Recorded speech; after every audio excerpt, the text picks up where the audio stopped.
Welcome back to my channel, everybody. Preface of Treb's Planet, the book called Benevolent Hybrid Reptilian Being. Everything in our planet is changing as more of us realize the importance of a lifetime and how much we are able to do for one another, should we know better. We have for a long time as a society transferred the responsibility of our understandings to those who call themselves our representatives. It was to be expected that people left alone, without that refinement of a relevant education would confer our people, we would naturally give in to our weaknesses and inferior inclinations, as the current scenario confirms. Many of us have directly or indirectly done unto others that which we would not like to be done unto us. As those of us who are ready to be the change they want to see in our only world, we should take our share of the responsibility for environment shapes behavior. That passive approach that lets the weeds grow in our gardens no longer expresses the highest excitement of the new humanity. Extreme contrast in life experience has taken the job of harassing us into becoming more or less. Fortunately, there is no room in my heart, and I believe it is the same with you at this point, to support ignorance and egotism that still qualify, for the most part, our race as a not yet civilized society. We are, through irresponsible choices, literally killing the planet, killing one another, and we are not even having fun in the process. It is understood that the meek will inherit the earth. Very well. If they are already on earth at this now moment, it is time to express their value and teach inner balance, because it is by their example, by your example, more and more of us will be willing to accept our greatness. We will realize that a true God does not keep one ignorant, and sincere government would not willingly dumb down their people. See, these institutions are made of fallible individuals. The real challenge lies not in those figures, those institutions or machines of destruction, if you will, that directs the collective by means we can hardly relate to. It lies rather on our passive approach to problem solving. It is the imperfections, the ill will of people that distort the majority of useful systems and relate important information because of our individual self-inflicted limitations and weaknesses that are what creates a room for destructive competition, racism, aberrant behaviors, and unethical interlongings. And as the law of justice goes, you, as a society, can pick your choices, but not the consequences of your choices, for universal laws will make it rain upon all equally. Within this context that we are all a part of, it would be natural to expect the overwhelming majority of our brothers and sisters to ignore that, since from the 70s we have technologies to provide every single human of Earth without distinction. Clean air, clean water, sustainable distribution of necessities, transportation and irrigation to provide all the basic needs without any price tag attached to the goods and services. Not only that, since long ago as well, we have also been able to provide a relevant education. If we would, that could support the evolution of our soul and the real advancement of humanity, rather than the increase of our paychecks, which only invited out the motivation for the existence of more created dumbness intended to support the maintenance and continuation of slave social classes. The natural order of things have been messed up with our financial system, where the natural authority, where you hear others for their higher advancement on the path you are walking, gave place to the egotistic authority, where you hear others because of their possessions, their hierarchical, non-naturally merited status. As a result, our time is, by default, not well invested by design. Usually by the age of 40, we still don't know math. Most of our decisions are guided by myth, and our children, without a clue about what is really going on in the adult world, inquires every now and then, how come we still don't know about the existence of extraterrestrials and the importance of sharing extraterrestrials and the importance of sharing everything equally. We, for the most part, have lived a fairy tale. Wonderment, exchanging vows of ignorance, while we have constantly been called to enjoy our never-ending search for entertainment, beauty, money, sex, and relationships, molding our character based on that lower animal part of us, the body self, which integrates the human identity, which is composed by the soul, mind, and body complex. Our focus? that is driven by the slaved ego self, always occupied with subsistence issues, and that we keep looking for a little other than satisfying primitive needs, somewhat like a rabbit that is either worried about his comfort, food, shelter, and mating, his or others' partners. We, in that sense, learn to pass through life like the traveler at the passenger seat, taken by our animal instincts to satisfy manufactured assumptions embedded in our brain by insufficient education and cultural imposition of mental garbage, for the purpose of remaining oblivious to all we do. Our consciousness slept a little and has, for so long, been frozen to a degree that we don't even know how to tell a story that captivates people's attention anymore. We have a very scarce idea of who we are, why we are here, and where we are going, and with our inability to be all we can as one, as equality within and as society, we live but by the shadow of our true potentials. Every nation has experienced the feedback of their lack of commitment towards their people and nature, and so has our society lived to see the result of carelessness towards our individuals' behavior and our environment. The good news is that we have walked a long way, and we are ready to let go of all that which is misplaced within us, and from there to step into self-love, self-responsibility, which will in turn benefit everybody. As a cell of the human race, you have the responsibility to know who you are, where you are going, why you are here, and where you came from. And I am not claiming to be the one who will tell you all of that, since a serious student will research many sources and arrive at an informed, therefore more impartial, creative conclusion.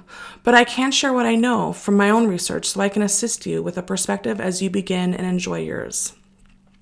We live in a vibrational universe that is hierarchically structured by layers. These layers are divided by frequency or level of consciousness. You and I are spirits having an earth experience as a soul in transit. Each lifetime we live, we grow in perfection morally and scientifically. Every planet we incarnate are those which we are in alignment with by our acquired inner growth and balance or lack thereof. The more we know, more inner balance we can cultivate. The more responsible as co-creators we become, greater abilities we have available to enjoy life from different perspectives. Since creation never ends, we will never ever be bored or all-knowing. New, simple, ignorant spirits are being created with free will every moment, and they are given a mentor, guide, to learn and grow. By their choices, they will vibrate in a particular level of frequency and consciousness every single step of the way, where they will enjoy greater or lesser expansiveness, which will always be in accordance with their acquired inner growth. In short, we are eternal beings that will be eternally growing and eternally co-creating according to our free will and level of consciousness. That summons it perfectly. Do you understand now how come there are extraterrestrial beings that are more and less evolved than us? Do you understand now that a choice activates law of attraction, and no matter the race, the manifestations that best matches what they are putting out will come about? Do you understand now that eternity, being a long time, there can have all sorts of levels of development in the universe? Too many to count or number? Can you see how come there can be more than one race of beings and more than one state of consciousness, as well as a variety of moral and scientific development for each different race? The progression of the soul through the reincarnation cycle affords all of us many lifetimes in different planets and galaxies with different races and in different levels of expansiveness to learn and grow as we co-create the reality we wish to experience. Once you think about it, you realize that there is truly nothing absurd in that. And reason tells us life must be that simple.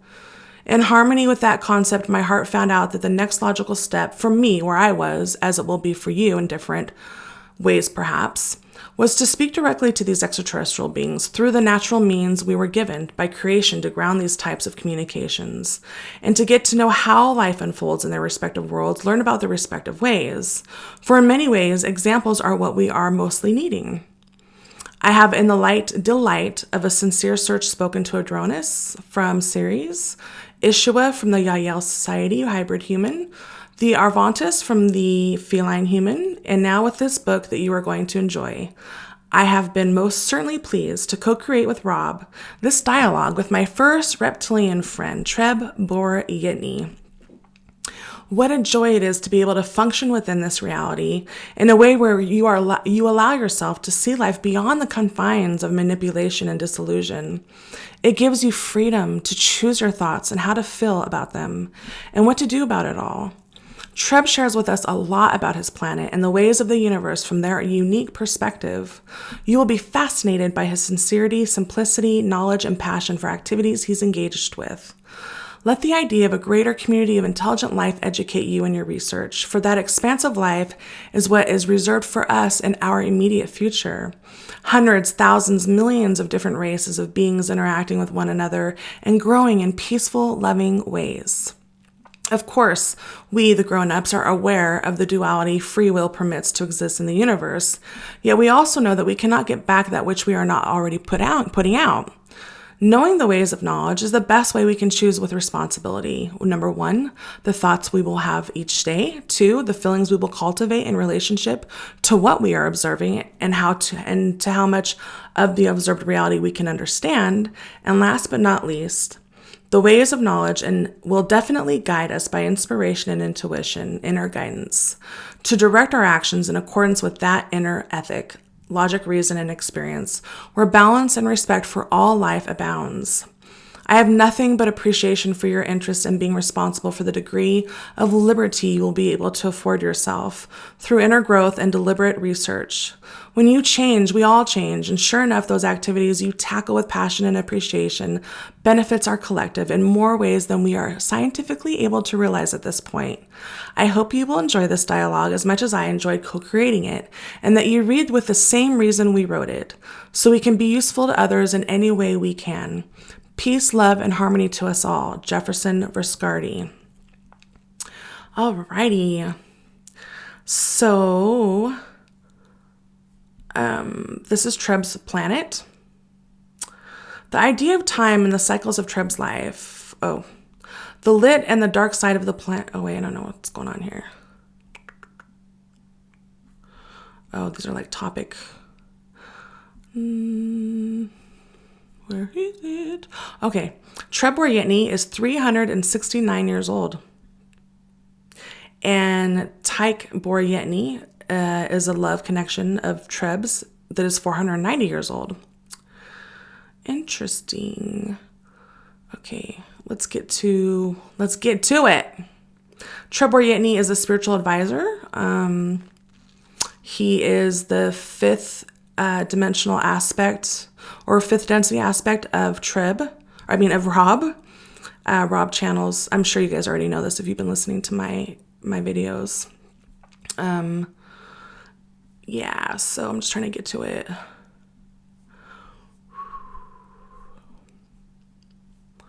Come on. Okay. Reptilians have been largely understood by our humanity as negative, devious races of evil aliens that have no respect for life or freedom. Well, when we think we know it enough, there comes a book to enlighten our perception and brighten our perspective.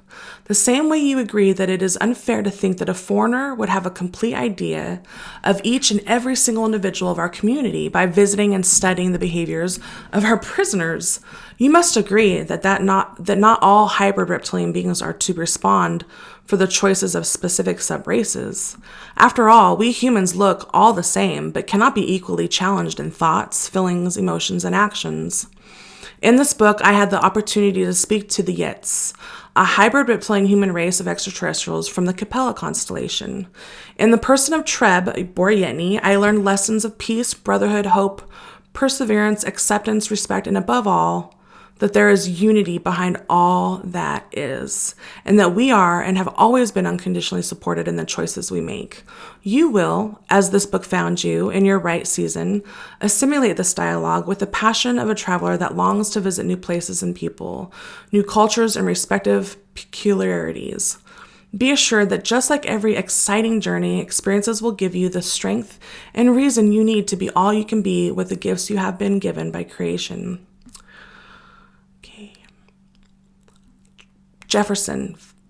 Treb. Good morning, Jefferson. Fantastic. How are you doing, Treb? I'm doing well, thank you. The host, Chandler, talked to me in concerns of you being a man of channeling yourself and having interest in this. You also have the talents of literary arts, literary arts, and you co-create books and share with others. That you wish to communication with me for the purpose to teach others? Is this your most common goal in this? Or is it to do more of a teaching of universal laws? What is the purpose in the books that you've written? Jefferson. There are both sides to it. I want to get to teach people about the diversity of life outside of Earth. And also within that diversity, we will have the opportunity to also share with them ideas that you might have that might be pertinent for them to learn about. Treb, yes, the entity that you deal with, what system of stars that you would call on your planet that he is from.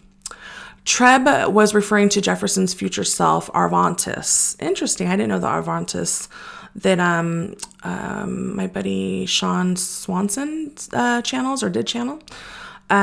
Jefferson, they haven't told me that much. They spoke about the idea about a planet name. There are a couple of them, extraterrestrial beings that I have spoken with. Let me just skim through this. Okay. As for the ones that are not known of the specific star name given by your society, I will look up in the archives that we have. Okay, that's private, more personal questions and stuff.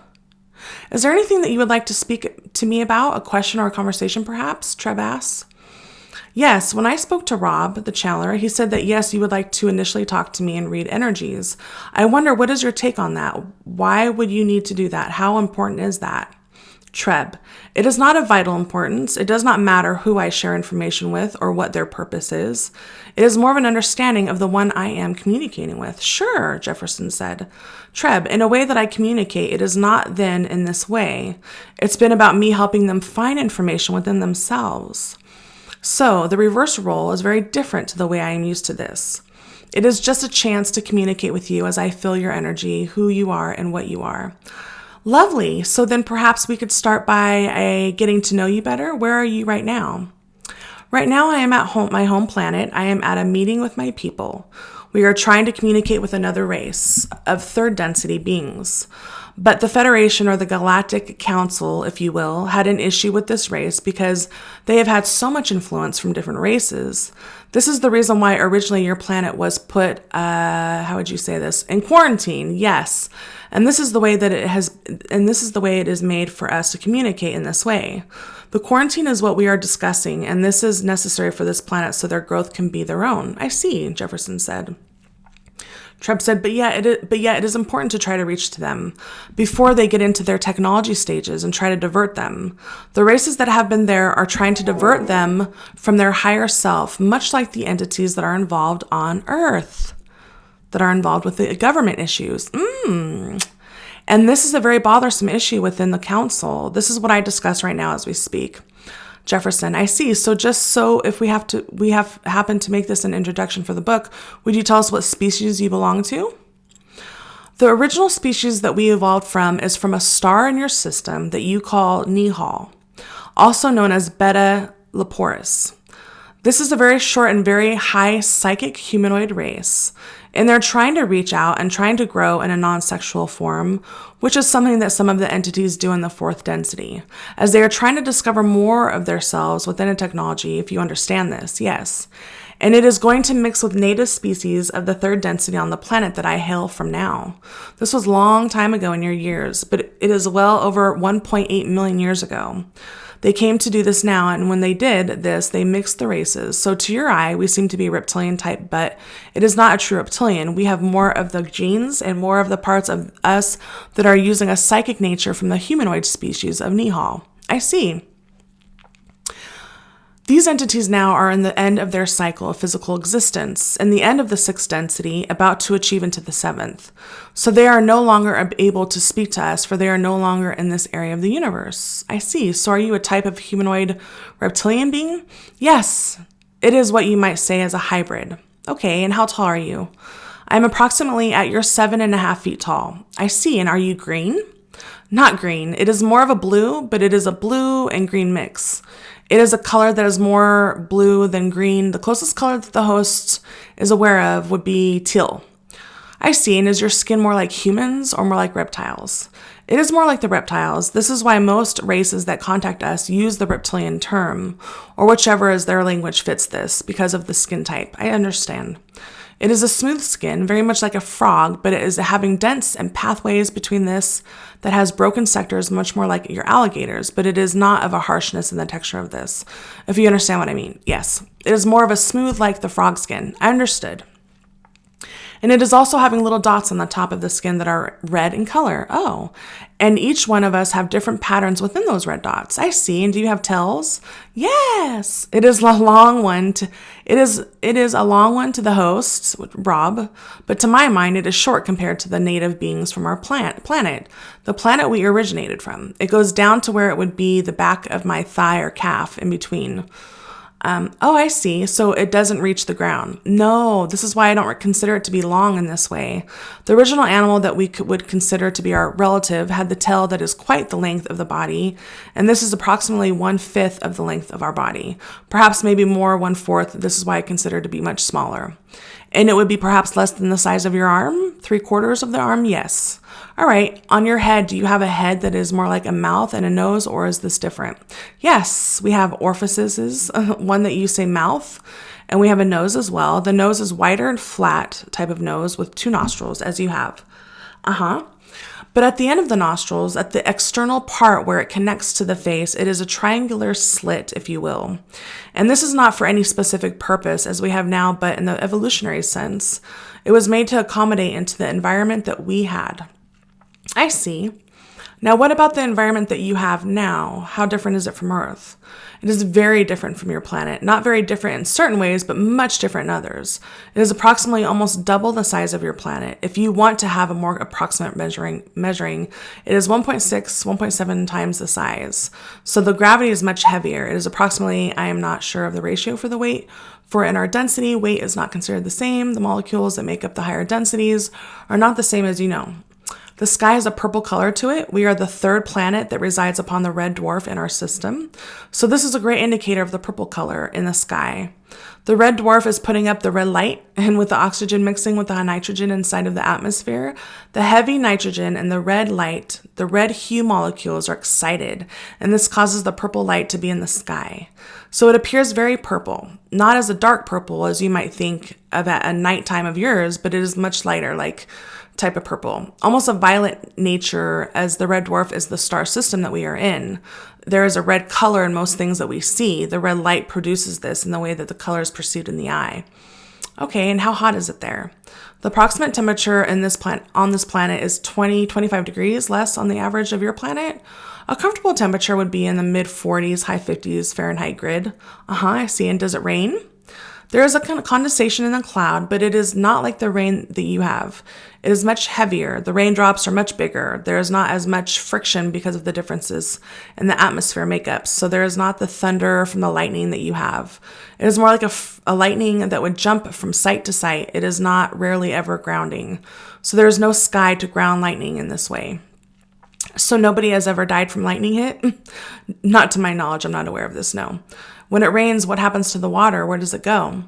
It goes back onto the ground. The ground surface is much like yours with similar cycle, but because of the gravitational differences, there is a different kind of way that it precipitates. We do have many oceans, or what you might call seas, but they are not large the way that yours is.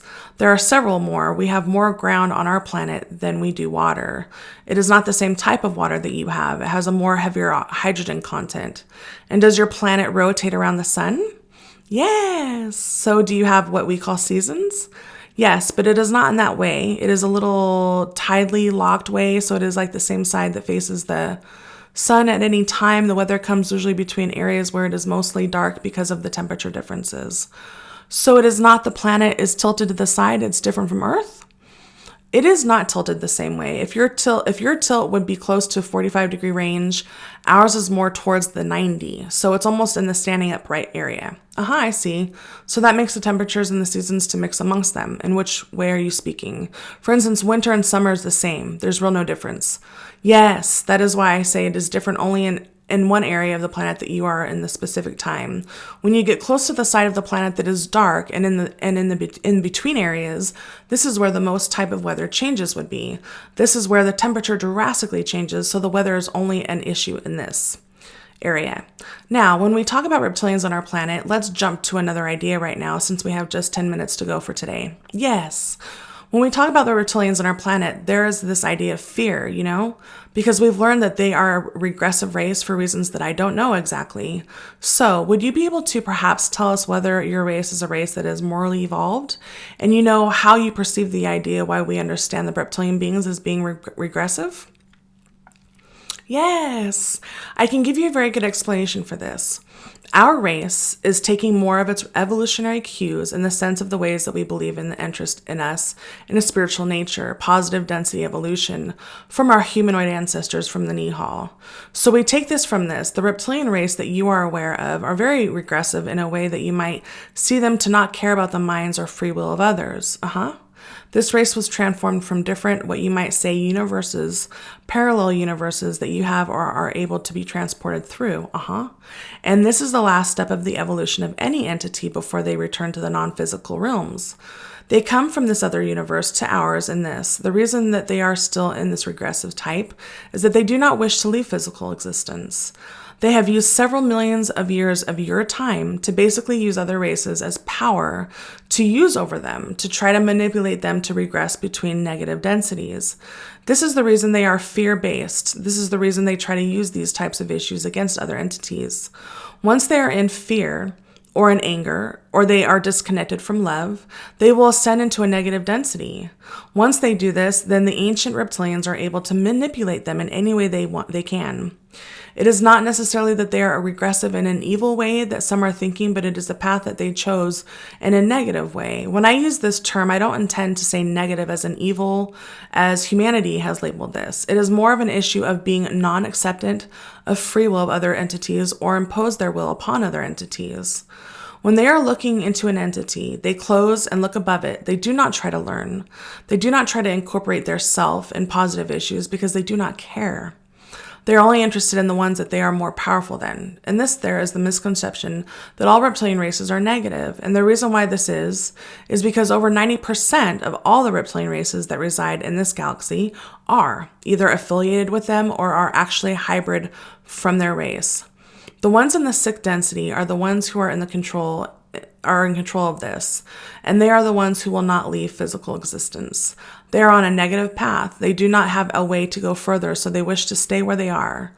When they go back into non-physical existence, they have to have positive with it. It is no longer just negativity, it's positivity and negativity, and they do not wish to incorporate this in their beliefs. So their idea of love is that it is a weakness. Love can only make you hurt or disadvantage you. That is not seen the same as us. We use love as the tool that helps us all evolve in spiritual, mental, physical, all of these ways. There's a great difference between us and the ancient reptilians, and the differences are greater than the time period that we have to explain. Understood. But I understand that it is mostly a concern. This is one point that I have the host make everyone aware of at the beginnings of our channelings for this reason alone. It makes sense. So can we close this introduction? What is the name of your planet? We do not have a specific name for it. The name that we have given humans to use for it is Yet, and the name of the star would be Ni. That is why I represent my name in this way. It is an easier way to make a connection to this. I see, and the beginning of your name is Treb Bor Yet Ni. What does that mean then? It would be for a family source. Treb and the Bor would be for the first area of the planet. The Yet would be the specific planet, and the Ni would be the specific star that we are from. There are 4 stars in the system where we reside, and this is why I used to break this down so the host can understand where I am and where I am from. This name has more meanings than this as well. Okay, you have a sun, one moon like we do? No, this is not correct. We have 3 moons. This mostly facilitates many differences in the rain cycle. The gravitational pull from the side of this is what pull the rain up and then into the clouds. It is a very low but small moon. This is why we have the weather even in a locked system. Okay, great, Treb. I thank you very much. Do you have any parting thoughts? No, I just wish to feel your energy. I wanted to get to know you in this way. Anytime you wish to speak to me, I am here for anyone who wishes to talk to me. The host and I have taught in several areas, even to people who are greatly skeptical of channeling or about alien life. This is not an issue as well.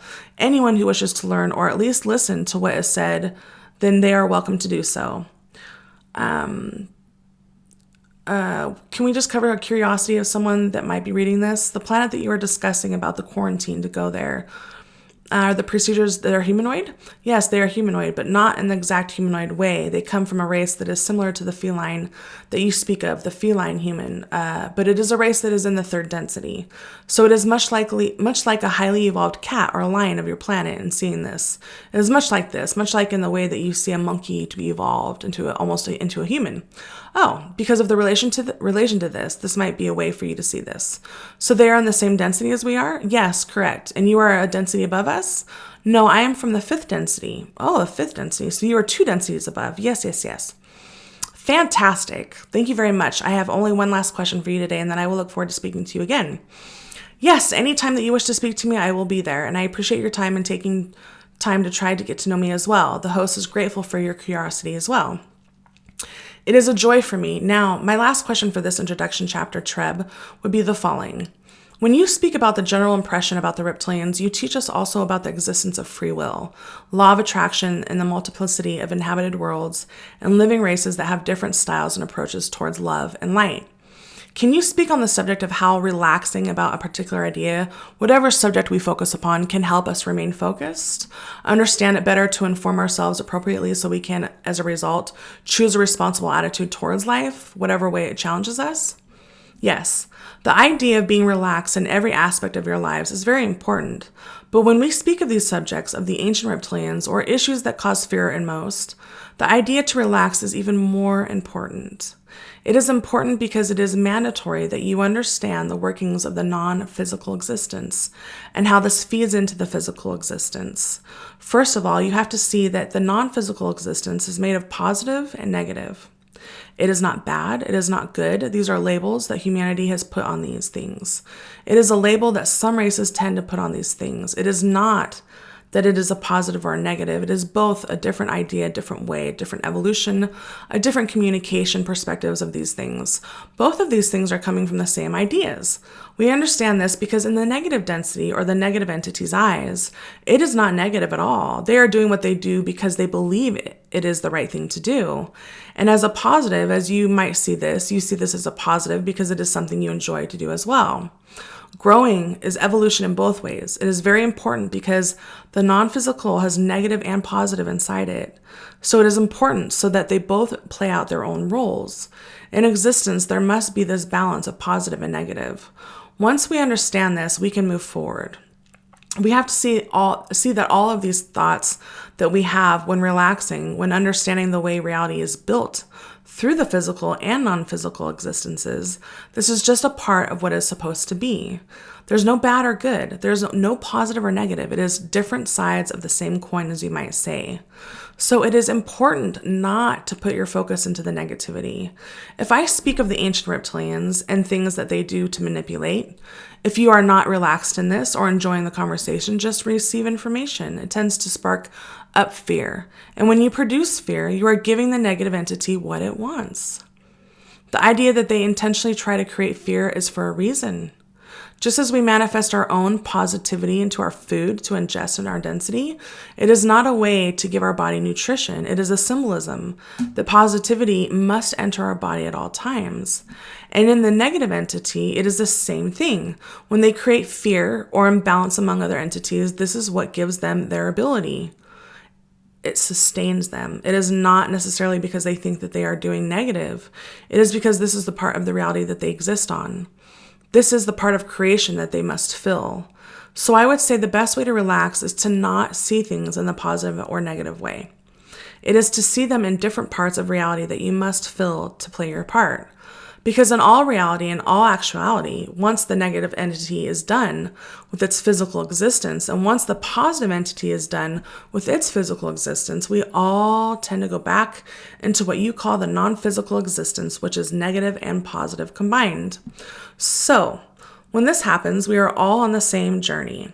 The soul of a negative entity must have all of the experiences it has, so that it may fulfill its reality, as does the positive.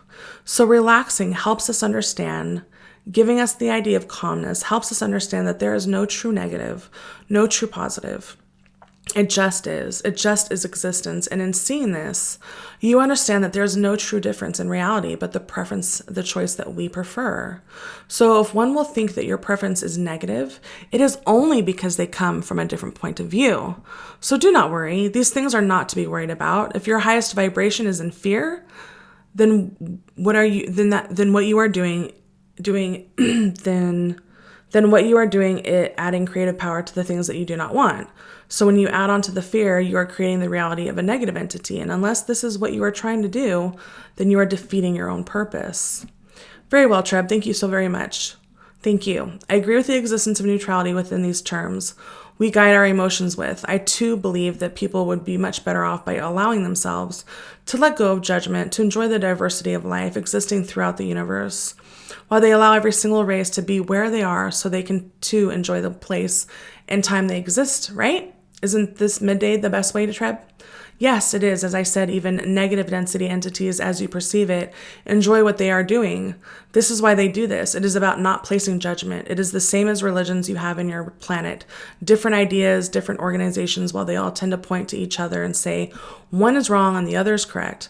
This is an outdated idea and an outdated way of thinking, and your mankind is starting to see this.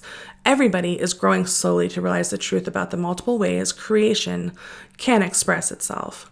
The reality is what you prefer it to be. So if you create your own reality, then in turn, what you are doing is creating your own point of view from the ground up. And this is what we all want. And this is what we want all entities to do, to look inside, to see what is best for you in your heart, in your life, and then live in your highest joy and vibration. Whether one sees this as positive or negative, it is not for them to decide.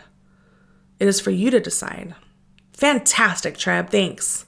Thank you as well, Jefferson. I want to reiterate that I appreciate this conversation, and I leave you in love and light, and I will speak to you again very soon. Good day to you as well. All right, guys, I'm going to stop there for now. I just also wanted to send my love to all of you and to give you a different perspective, or give you my perspective on what's going on right now for us on planet Earth. I think this is a great opportunity for us to see how the system has failed in every possible way, on every level. You know, it's failing us. The whole system, is just needs to be redone. This is a great opportunity for that to happen, I believe. So try to practice your preferred frequency light. Until next time. Mwah.